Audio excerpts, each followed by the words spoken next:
네, 안녕하세요. 닥터 부자빠입니다. 네, 오늘 구독자 사연을 조금 소개시켜 드리면서 투자 의견, 방향성, 고민 상담 이렇게 같이 좀 해보면 좋을 것 같습니다. 제 네이버 카페에 있고요. 제목은 여유자금 한 7억에서 8억 정도로 투자처를 고민 중이다라고 하셨습니다. 내용을 좀 키워가지고 기본 정보 포함해가지고 고민하시는 내용을 같이 얘기해보면 좋을 것 같습니다. 기본 정보를 보면은 40대 중반이에요. 초등학교 고학년에 남아가 둘이 있고, 현재 거주지는 분당 중심, 학군지 거주 중에 있다. 직장은 강남이다. 소득 정보를 보면은요, 소득이 높습니다. 외벌이인데 한 2억 3천 정도 이렇게 벌고 계세요. 자산 및 부채 현황을 보면은 두 채인데 아래 구체적으로 있습니다. 용인 수지에 9년차 아파트가 있다. 얘가 10억 정도 하고요. 세입자가 9월 만기로 매도하기 위해 내놓은 상황인데 반전세 5억이 껴있다. 여기를 이제 수분양자이고 미분양 난 거를 분양 받으신 것 같아요. 그래서 양도세 면제로 양도세 거의 나오지 않는다라고 하셨고요. 2주택자이지만은 양도세 면제인 것 같아요. 그래서 아마 이게 기간이 있을 겁니다. 5년이면 5년간 기간이 있으니까 그 기간 안에는 매도를 하셔야 되겠죠. 분당 아파트 같은 경우에는 이게 13억짜리인데 2017년에 취득을 했고 현재 거주 중이다. 금융자산도 있고요. 현금이 한 2억 5천 정도 있고 대출이 하나도 없습니다. 그리고 순자산을 이렇게 쭉 계산을 해보니까 거의 한 20억 정도 있으신 가계 상황인 것 같습니다. 고민 내용을 보면은요. 저는 40대 초반에 남편은 중반이고 2012년에 결혼하면서 양가 도움 없이 한 1억 8천 전세로 시작하여 현재 20억 정도의 자산을 모았습니다. 저희 수입은 처음부터 저렇게 많진 않았고 3년 전 이직하며 좀 더 늘었습니다. 제가 부동산에 관심이 많아 공인중개사 공부에 자격증도 따고 부동산에 늘 관심을 가지고 지내왔어요. 지금 어떤 선택을 해야 할지 통 모르겠고 헷갈려서 도움 청해봅니다. 애들 클 때까지는 학군지에 있고 싶습니다. 라고 이렇게 하셨고요. 이 상황에서 이제 목표로 하신 게 있고 지역을 좀 몇 개 말씀을 하셨거든요. 같이 좀 보면서 고민을 같이 상담해 보면 될 것 같습니다. 목표가 50세까지 현재의 2배인 40억이 목표다라고 하셨습니다. 50세가 이제 이게 남편 나이 기준인지 아내 나이 기준인지는 잘 모르겠지만은 아내 나이가 40대 초반이시고 남편분이 이제 45세시니까 요 기간 안에는 이걸 달성을 하겠다라는 거죠. 그래서 상급지 이동을 고민하여 방배 재건축, 한남 재개발 쪽도 살펴보았으나 가진 자금이 애매하다고 판단되더라고요. 다 팔고 올인하면 저희가 살 전세 보증금도 없고요. 분당도 재건축 이야기가 나오고 거주 중이니 일단 재건축은 하나로 좋게서 가급적 여기 살며 7억에서 8억 갭 투자처를 알아보고 있는 중입니다. 1안, 2안, 3안, 4안 이렇게 말씀을 하셨거든요. 각각 보면은 1안은 옥수파크힐스 또는 리버젠을 갭 투자하겠다. 어차피 실거주 요건 없잖아요. 그렇죠? 왕십리, 서리자를 갭 투자하겠다. 그리고 3안은 잠실 리센츠 토어 구역이어가지고 두 개 다 팔고 영끌에서 실거주 이미 전고점 회복한 듯하여 더 오를지 걱정이 된다. 너무 비싸요. 4안은 청량리 구체적으로 알아보지는 못한 단계이다. 어떤 방법을 추천하실까요? 라고 하셨거든요. 청량리는 어디를 말씀하시는지 모르니까 이거 좀 제외하고 얘기를 해도 대세에 별로 지장이 있을 것 같지는 않아요. 일단은 제가 첫 번째로 드리고 싶은 건 뭐냐면 의견은 1안, 2안, 3안 어떤 걸 하더라도 내가 목표로 하는 게 현재 화폐 가치 기준으로 20억을 40억으로 만드는 건데 불가능하다라고 저는 생각을 합니다. 지금 내가 이제 정한 목표가 있는데 목표하고 내가 하고자 하는 방향이 좀 이렇게 미스매칭 나는 것 같아요. 그래서 그런 부분들을 좀 매칭하는 게 첫 번째가 아닐까라고 생각이 돼요.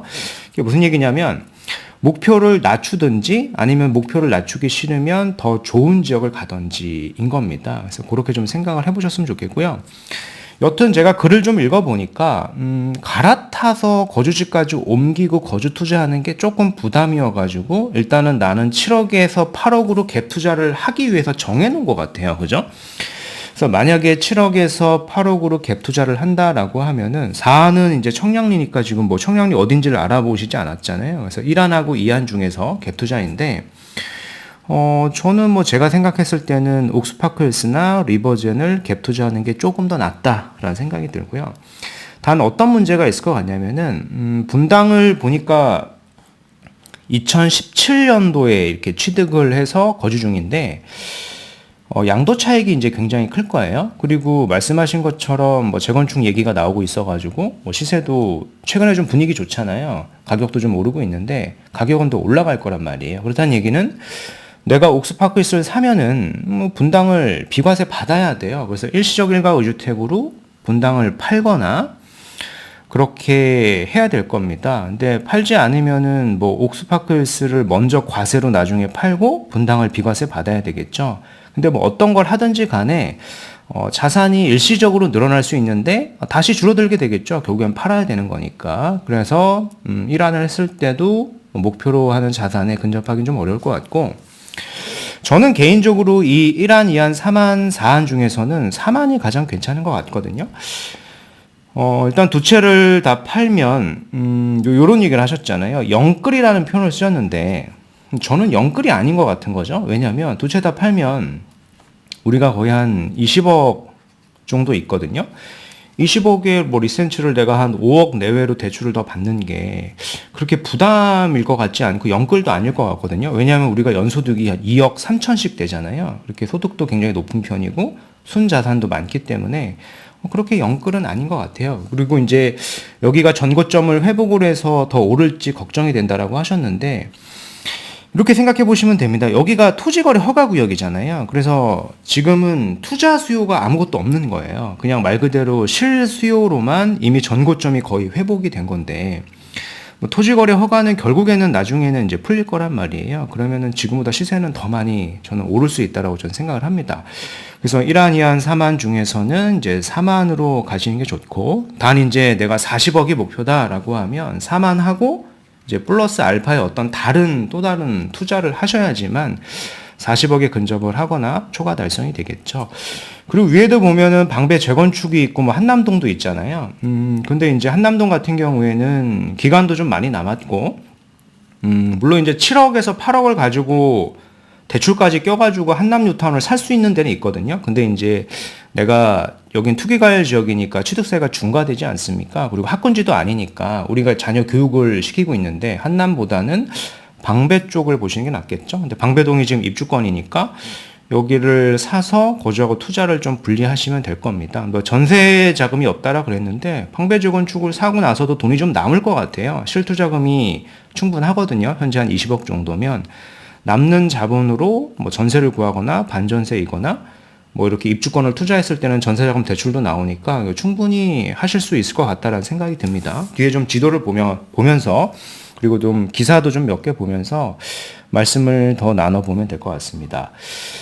자, 뭐 최근에 나온 기사인데 주택산업연구원에서 뭐 경고가 나왔다라고 좀 자극성으로 나왔긴 하지만은 집가격이 한 내년도 뭐 내후년에 폭등한다. 그 이유가 되는 거는 결국에는 공급 감소로 인해서 집값 폭등인데 공급 감소는 뭐 어떻게 막을 방법이 현 시점에는 없는 것 같아요. 그래서 뭐 금리라던가 어떤 대외 변수가 없다라고 하면은 시세가 좀 올라갈 좀 가능성이 많은 것 같고, 여기도 보면은 수도권에 이어서 지방광역시도 9월, 10월에는 강보합세로 전환될 가능성이 있다라고 하죠. 지금도 수도권에 조금 좋은 지역들은 강보합이에요. 그리고 좋은 지역들 같은 경우에 좀 더 좋은 상위급지 같은 경우에는 이미 신고가가 좀 나오고 있잖아요. 그래서 그런 분위기를 좀 아셔야 될 것 같고, 뭐 여튼 내가 2주택 전략을 취하든 뭐 똘똘한 한 채를 가든 지금 시점에는 뭐 하셔도 저는 괜찮다라는 의견을 좀 드리고 싶습니다.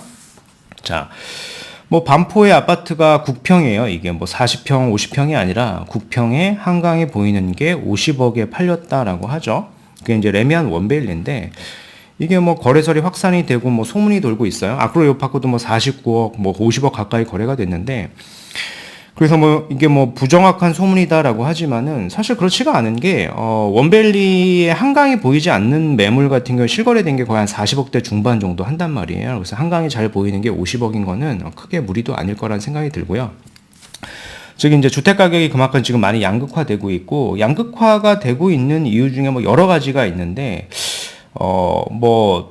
어떤 종부세에 대한 얘기도 좀 있으면 뒤에 뭐 기사로 제가 설명을 드릴 텐데, 여튼 지금 보면은 뭐 반포나 뭐 이런 압구정 1급지가 지금 시세가 좀 반등을 하고 있잖아요. 근데 1급지만 계속 오르지는 않을 거예요. 시간이 좀 지나면 거래량이 지금 뭐 4천 건 후반 5천 건 정도 찍힐 것 같은데, 이게 6천 건 넘어가고 7천 건 넘어가다 보면은 이 주변 지역까지 좀 확산이 될 수는 있습니다. 그래서 우리는 뭐 그렇게 좀 시장 상황을 좀 이해하셔가지고 의사결정을 이왕 하실 거다라고 하면은 현금을 예를 들어서 뭐 7억에서 8억으로 투자를 하든, 걔까지 내가 1주택까지 팔고 거주지를 바꾸든 의사결정을 조금 더 빨리 하셔야 되는 타이밍이 아닐까 싶어요. 자, 뭐 어떤 이유 때문에 핵심지가 더 오를 것 같으냐라고 하는 거는 종부세 때문이에요. 종부세가 뭐 사실상 폐지한다 뭐 이런 얘기가 나오고 있거든요. 물론 이게 뭐 넘어야 할 산들이 많을 텐데, 뭐 제가 생각할 때는 종부세가 아예 폐지가 된다라기보다는 요게 조금 더 현실화해가지고 더 고가 주택에만 종부세가 매겨지는 그런 현상이 나타날 겁니다. 이렇게 될 것 같아요. 예를 들어서 지금 현재 기준으로 보면은 1가구 1주택 기준일 때 기본 공제금이 한 12억 정도 됩니다. 그러면 시세가 예를 들어서 한 20억짜리, 뭐 한 마포급에 있는 아파트 같은 경우에는 이제 종부세가 국평 기준으로 거의 나오지가 않는 거예요. 근데 이게 개편이 됐을 때는 1주택이 15억 정도 되거나 아니면은 이게 20억까지 높아지게 되겠죠. 그럼 현재 한 25억, 뭐 30억, 20억대 후반이라고 하는 주택은 한 잠실권 정도 되는 국평 가격이잖아요. 그래서 잠실에 1주택이 있어서는 향후에는 종부세가 이제 하나도 안 나올 수도 있는 거예요. 그렇죠? 그래서 내가 만약에 이게 1주택이 아니라 1가구 주택이 아니라 2주택, 3주택이 있으면 공제가 한 9억씩 밖에 안 되잖아요. 그렇죠? 그렇게 되다 보니까 아무래도 조금 더 좋은 지역, 상위급지로 사람들이 좀 몰리고 똘똘한 한 채가 좀 더 양극화되거나 뭐 초양극화될 것 같다라는 생각이 들어가지고, 아까 뭐 1안, 2안, 3안 이렇게 있었는데 거기 뭐 잠실도 있었고 뭐 방배도 있었잖아요. 그래서 급지를 조금 지금쯤에 상향을 해놓는 것도 뭐 은퇴가 얼마 남았는지는 잘 모르겠습니다만은 뭐 충분히 내가 자산을 불릴 수 있는 좋은 선택지 중에 1안이 아닐까라고 저는 생각을 합니다. 그렇게 좀 생각을 해보셨으면 좋겠고요. 뭐 리센츠가 뭐 가격이 전고점이 사실 거의 다 회복을 했잖아요. 지금 뭐 매수하려고 하다 보면 호가를 막 높여서 부르고 있는 상황인 것 같아요. 근데 이제 저는 이게 더 오를 수도 있다라고 생각을 하는 게, 그러니까 토지거래 허가 구역임에도 불구하고 전고점이 다 회복이 됐다는 얘기는 그러니까 실수요만으로 여기까지 온 거거든요. 그래서 토지거래 허가가 나중에 만약에 풀리게 된다라고 하면 전고점이 충분히 뚫고 그 이상 올라갈 수도 있다라는 생각이 좀 들었습니다. 그래서 거주하고 투자로서는 리센츠를 보시는 게 저는 괜찮을 것 같아요. 뭐 학군도 나쁘지 않잖아요. 양호하고. 학교도 이제 가까우니까 이렇게 생각하시면 좋겠고, 단 이제 예를 했을 때는 내가 목표하는 게 40억인데 뭐 20억이 40억이 되진 않으니까 갈아탄 다음에 여유 자금을 뭐 1억이든 2억이든 이렇게 확보가 됐을 때 우리 연소득이 높으니까 소자본으로 다른 어떤 세컨 투자를 또 하셔야 돼요. 지금도 보면은 저는 이제 정비사업 구역 중에 빌라는 많이 저평가라고 생각이 되거든요. 저평가를 좀 지나고 있어요. 그래서 빌라 쪽에도 좀 관심을 가져보시면은 충분히 좋은 기회가 있지 않을까라고 생각을 합니다. 그리고 추가적으로 이제 방배도 말씀을 하셨잖아요. 방배 같은 경우에 뭐 대표적인 단지 제가 많이 언급을 드렸었죠. 13구역도 보면은 지금 멸실이란 말이에요. 그럼 자기 현금이 뭐 33평 기준으로 뭐 17억대 후반 정도 들어가죠. 그럼 우리는 다 팔면 한 20억 정도 있잖아요. 3억 정도가 남으니까 요 3억으로, 여기는 어차피 멸실이니까 입주하려면 좀 시간이 걸리니까 분당에 반전세를 구하거나, 아니면 여기가 어차피 멸실이어가지고요, 전세를 구할 때 전세자금 대출이 나온단 말이에요. 여기가 고가주택이어도 어차피 멸실이고 입주권이기 때문에 그걸로 충분히 이제 분당에서 거주지를 해결을 할 수가 있습니다. 그래서 지금 시점에 방배 13구역 뭐 이런 데를 사도 계략적으로 추가 분담금이나 뭐 추가 분담금도 공사비 이슈 때문에 좀 더 올라갈 수는 있는데요. 지금 사도 한 20억대 한 초반, 중반 정도의 30평대를 사게 되는 건데, 입주하면은 저는 충분히 평당 한 1억까지도 바라볼 수 있는 지역이다라고 생각이 됩니다. 단 얘를 사도 이제 평당 1억이니까 우리가 목표로 하는 40억엔 좀 부족하잖아요. 그래서 뭔가의 어떤 추가 투자도 여기도 필요할 수 있다라고 제가 말씀을 드린 겁니다. 자, 뭐 두 채, 세 채 뭐 이렇게 가는 게 싫다라고 하면은 이제 한 채로 가야 되는데 한 채로 가려면 사실 급지를 높여야 됩니다. 현재 시점에 한 채로 40억이 넘는 주택이거나 뭐 40억이 될 수 있는 지역은 뭐 현재 화폐 가치 기준에서는 압구정 아니면 반포 정도밖에 없는 것 같거든요. 근데 반포는 특히 뭐 압구정 같은 데는 토지거래 허가 구역이고 뭐 여기 대출을 더 많이 받아야 되니까 사실상 좀 어려울 것 같지만은 반포 일대는 제가 뭐 지난 시간에도 몇 번 언급을 드렸잖아요. 그래서 반포 일대도 보면 뭐 한강변에 있는 이런 재건축 단지에 막 평형만 좀 줄일 수 있다라고 하면은 미래 가치가 충분히 40억이 넘을 수 있는 지역도 우리는 선점을 할 수도 있다. 단 이제 뭐 방이 좀 줄고 평수가 줄기 때문에 뭐 몸테크나 이런 부분도 이제 고려를 할 부분이 있겠죠. 그래서 오늘 말씀드린 내용을 좀 요약을 해보면은요. 40대 중반의 외벌이시고 세전 소득 2억이 넘는 자산을 많이 좀 불리신 케이스 같아요. 빠르게. 그 용인 수지 아파트 한 채가 있는데 얘는 뭐 양도세 면제여가지고 얘는 이제 기간 안에 파는 게 좋겠죠. 뭐 기간이 지나면 양도세 면제 혜택이 없어지니까. 분당 아파트 한 채가 있다. 그리고 현금도 2억 5천 있고 대출이 하나도 없습니다. 현재 순자산이 한 20억 정도가 좀 넘는 것 같은데요. 그래서 50세 이전까지 뭐 40억이 목표고 뭐 여러 가지 뭐 1안, 2안, 3안, 4안을 말씀을 하셨는데 말씀하신 안 중에서는 잠실 리센츠를 거주하고 투자로 보는 게 저는 깔끔할 것 같고요. 만약에 이제 뭐 거주하고 투자를 우리가 분리할 수도 있다라고 하면은 뭐 방배동을 보셔도 충분합니다. 멸실 입주권이잖아요. 그래서 별도로 내가 뭐 분당에서 전세자금 대출이 충분히 가능하니까 이렇게 생각을 하시면 좋겠고요. 단 그런 거죠. 이제 우리가 순자산이 2배 불리기가 목표인데 위에 이제 2개 안으로는 자산 현재 화폐 가치 기준으로 40억 달성이 사실 어려운 거예요. 그래서 추가적인 정비사업 빌라 투자도 하셔야 된다. 단 그냥 운이 좋은 건 뭐냐면 현재 빌라 시장이 좀 저평가거든요. 그래서 충분히 불릴 수 있는 기회가 우리에게는 왔다라고 좀 생각을 합니다. 뭐 두 채가 좀 어렵다라고 하면 이제 한 채로 40억 달성이 가능한 거는 급지를 말씀하신 지역보다는 더 높여야 될 것 같아요. 그래서 반포 이상의 한강변 재건축, 뭐 소형 단지라도 그쪽으로 이제 거주하고 투자로 갈아타셔야 되겠죠. 이렇게 정리를 해가지고 좀 공부하신 다음에 의사결정을 해보시면은 좀 도움이 되실 것 같습니다. 그래서 오늘 말씀드린 내용은 여기까지이고요. 제 영상이 좀 도움이 되셨으면 구독하기, 좋아요, 알림 설정 부탁드리겠습니다. 이상 닥터부자였습니다. 감사합니다.